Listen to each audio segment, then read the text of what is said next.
नमस्कार. महाराष्ट्र देशा या विशेष कार्यक्रमामध्ये तुम्हा सगळ्यांचं मनापासून स्वागत आहे. गावांचा सर्वांगीण विकास करण्याच्या दृष्टीने राज्य सरकार विविध पातळ्यांवर काम करत असतं आणि याच प्रयत्नांमधून राज्यातल्या सातनवरी या गावाची ओळख आता देश पातळीवर पोहोचली आहे. ती कशी ते पाहूयात. नागपूर जिल्ह्यातील सातनवरी हे जवळपास 1800 लोकवस्तीचं गाव.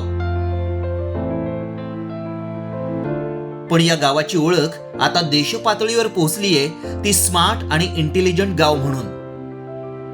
पंतप्रधान नरेंद्र मोदींच्या आत्मनिर्भर भारत संकल्पनेच्या दिशेनं एक पाऊल पुढे जात केंद्रीय दूरसंचार मंत्रालयाअंतर्गत कार्यरत असलेल्या voice of Indian communication technology एंटरप्राइजेसनं देशांतर्गत कंपन्यांच्या संघटनांसोबत एकत्र येत देशातील स्मार्ट इंटेलिजंट गाव बनवण्याचा प्रस्ताव मुख्यमंत्री देवेंद्र फडणवीस यांच्या समोर ठेवला आणि त्याला सकारात्मक.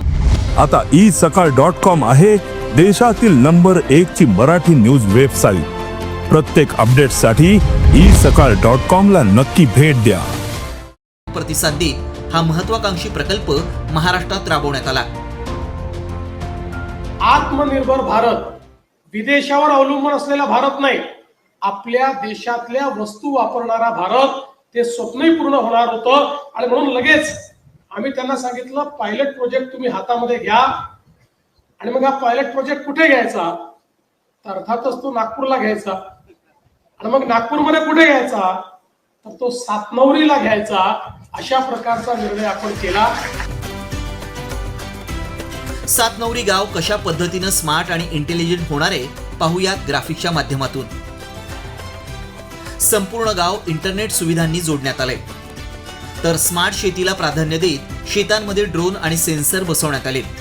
तंत्रज्ञानाद्वारे गावातील पिण्याच्या पाण्याची गुणवत्ता सुधारण्यात आली असून हेल्थ कार्ड, टेलिमेडिसिन यासारख्या आरोग्यविषयक सुविधा गावातच उपलब्ध करून देण्यात येत आहेत. प्राथमिक शिक्षणातही कृत्रिम बुद्धिमत्तेचा वापर करण्यात आलेला असून e skill centre, mobile health connectivity यासारख्या सुविधाही गावात आहेत. तसंच स्मार्ट पथदिवे, smart camera, smart governance, smart कचरा व्यवस्थापन आणि स्मार्ट अग्निशमन व्यवस्थाही उभारण्यात आली आहे. स्थानिक प्रशासन आणि राज्य सरकारच्या मदतीनं स्मार्ट बनलेलं सातनवरी गाव एक आदर्श गाव म्हणून सातनवरी नक्कीच आपली ओळख भारतासह जगाला करून देईल. आणि आता राज्याच्या दृष्टीने घेतलेले काही महत्त्वाचे निर्णय पाहूयात. राज्यामध्ये गुंतवणुकी संदर्भात 17 करार करण्यात आलेत आणि यातून जवळपास 34,000 कोटी रुपयांची गुंतवणूक करण्यात येणार आहे. त्याचबरोबर 33,000 रोजगार निर्मिती होणार आहे. मुख्यमंत्री देवेंद्र फडणवीस आणि उद्योग व मराठी भाषा विभाग मंत्री उदय सामंत यांच्या उपस्थितीमध्ये हे सामंजस्य करार करण्यात आलेत. 5 करार हे उत्तर महाराष्ट्रामध्ये आहेत, जवळपास 9,866 कोटी रुपयाचे. 5 करार हे पुणे विभागामध्ये त्या ठिकाणी होत आहेत, जवळपास 11,966 कोटी रुपयाची इन्व्हेस्टमेंट आहे. 6 करार हे विदर्भामध्ये होत आहेत, जे 11,642 कोटी रुपयाचे आहेत. आणि गडचिरोली, चंद्रपूर आणि नागपूर या भागामध्ये ही इन्व्हेस्टमेंट होणार आहे. वळूयात पुढच्या बातमीकडे. गणेशोत्सवात नागरिकांच्या आरोग्याची काळजी घेण्याच्या दृष्टीनं मुख्यमंत्री सहायता निधी व धर्मादाय रुग्णालय मदत कक्षानं श्री गणेश आरोग्याचा हा नवीन उपक्रम सुरू केलाय. मुख्यमंत्री देवेंद्र फडणवीस यांच्या संकल्पनेतना संपूर्ण महाराष्ट्रातील 36 जिल्ह्यांमध्ये या उपक्रमाअंतर्गत मोफत आरोग्य तपासणी शिबिरं आयोजित केली जात आहेत.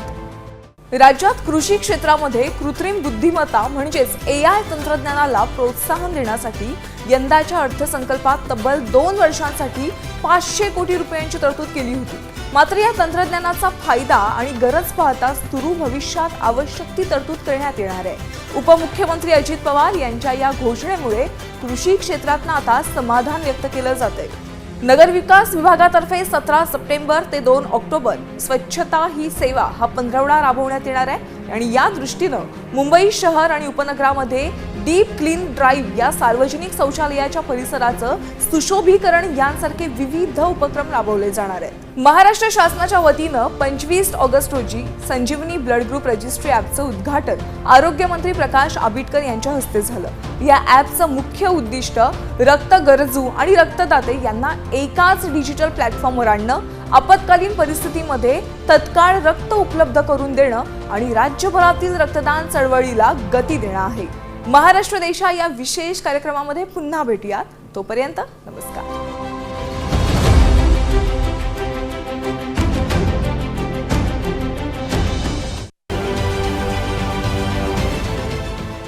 देश विदेशातील प्रत्येक घडामोडींचे लाईव्ह अपडेट मिळवण्यासाठी आता साम टीव्हीच्या सर्व सोशल मीडिया प्लॅटफॉर्मला लाईक, फॉलो आणि सबस्क्राईब करा.